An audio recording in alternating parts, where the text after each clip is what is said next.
My kitchen is like my life. It revolves around food. And I just love food. I love cooking of food. I love feeding people. That is such a joy because there's so much to give. It's an expression of yourself. And that's what food does. It brings people together. It brings things onto a plate. And it gives happiness.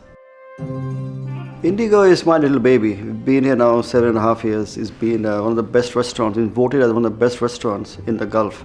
And to be here at the Groven House to showcase Indian food at its finest is just fantastic. Today our fishmonger got us some fantastic fresh lobster.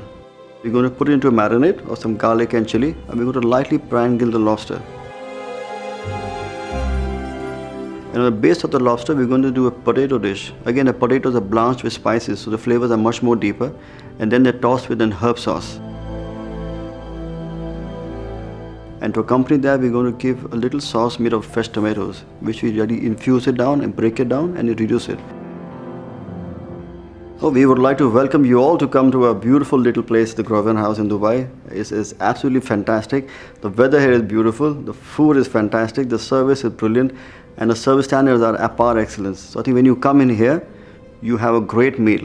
But not just a great meal, but you enjoy great wine, great food, and great company.